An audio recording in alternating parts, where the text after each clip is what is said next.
Primal Cuts and deboning o pop carcass ni Rico, mga idol. Gamit niya rito Jigensen 4.5 inches. At ganoon din ang steel natin, mga idol. Ay 10 inches naman yung steel natin. Blue handle din, mga idol. Bali meron tayong tatlong steel. Isang honing steel, sharpening steel. At ayan, yung steel na yan. Medyo sharpening lang, no? Medyo lang. Magaspang lang siya ng konti. Tapos makinis din ng konti. Ang gulo no? Pero ganun talaga. Laka ng buto. Laka talaga ng buto niya. Ang ganda nga ng pagkakatabos yun. Ang ganda ng pagkakahati Pantay na pantay Yan. Pag nakakuha mo na 7 minutes to. 6 minutes, di ba sabi mo? 6 minutes, sige. Pag nakuha mo 6 minutes, may 300. Lakan Paklas, Boss Lab. Shoutout sa iyo, idol. Good day po, boss. Yung kakanood ko sa mga upload video ninyo, malaking tulong sa akin. Kakatry ko lang kanina madaling araw, pagkalas ng shoulder blade. Mahirap sa umpisa pero nagawan rin ng paraan. Sabi pa nga na nagdala sa akin sa palengke, parang may experience na. Sabi ko palagi ako nanonood ng mga video mo.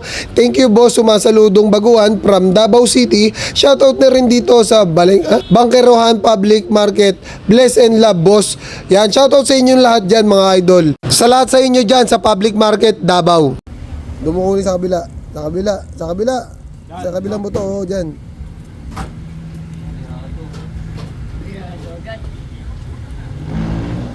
Yan. Sabi naman siya ni kinabahan na kanina hindi kinakabahan Sige, madali lang makuha yan.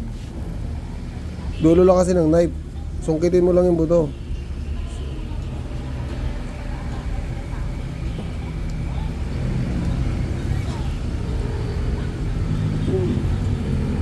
Yun. Sungkit lang. Ayun na nga dire-diretso na nga Ano, nagpanik ka na dyan. Hindi na makawala. Hindi na makawala, ha? Ayan, diretso yan.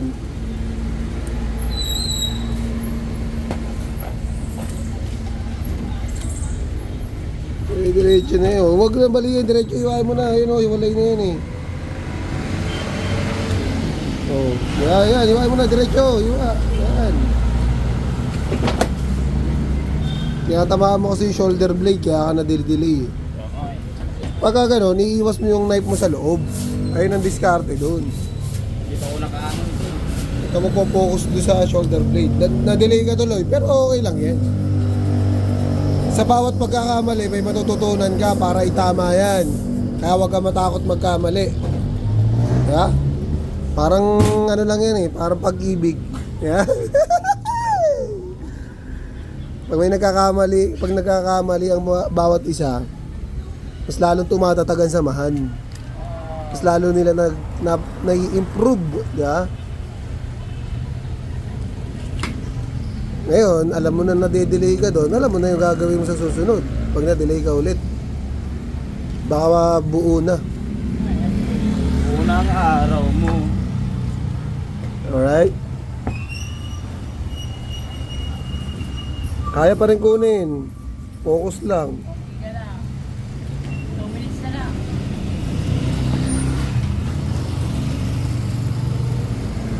Delay ka lang ng konti pero all goods lang yan.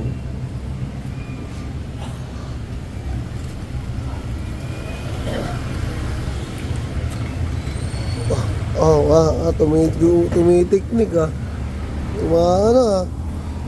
pitik-pitik hatak pa. Pag-aralan mo yung diskarte, hindi basta hatak, hindi basta pag nahiwa mo hatak agad, hindi ganun lang yun. May technique at diskarte ginagawa dun. Kaya wala masyadong buto sa batok kaya dire-diretso ka lang dyan. Ito na yung kinalas mo walang buntot, di ba? Sabi mo palagi may buntot yung kinakalas mo. Walang buntot yan, ha? Na-delay ka tuloy ng konti. Okay lang naman talaga yun. Ang importante, ang laki ng pork ribs natin. Alay.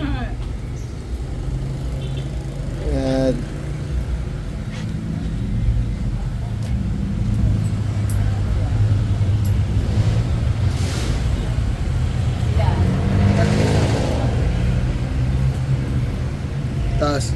Yan.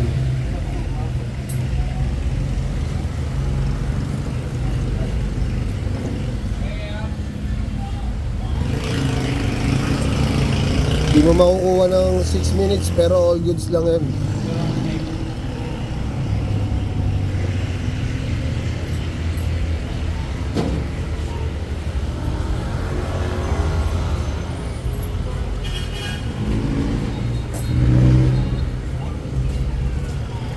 Pag na-break nyo yung record ko, may 1,000 pesos kayo. Okay, si Kulot, may nakikinig si Kulot. Magbe-break na record.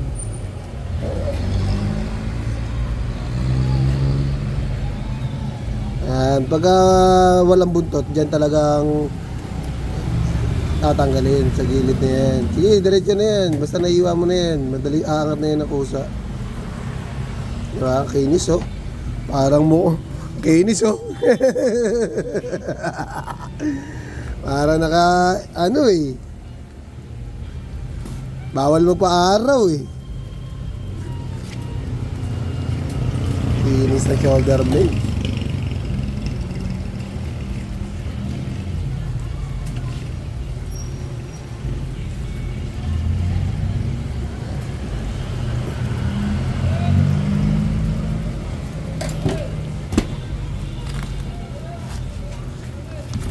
Yun oh.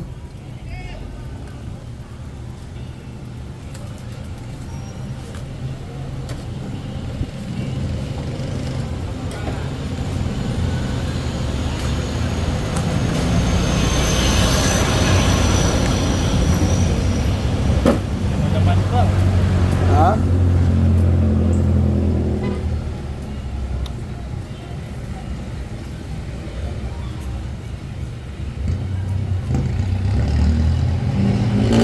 May di pa man tayo nagigiling pero may mga giniling na ako nakikita oh. Kaya nga eh. Sino ba gumagawa? Papataas. Papataas pag ano no, iwain mo, balik na rin mo yung knife. Yan, pag iwain mo pataas. Yan, pag nakaganyan ng pias, pataas yan, dikit mo lang yung knife mo sa buto. Huwag mo itulak yung knife, iwain mo. Ang laki ng laman ng tira eh, oh. Pero okay lang yan, trim mo na lang. Yan, pag walang buntot, diretso na dyan sa ilalim ng sigo. Uy. Tuntua ka, muntikan na ako doon ah. Andiyan yung hagod ng knife eh. Abot ka bilang bahay eh. Muntikan yung kamay ko eh.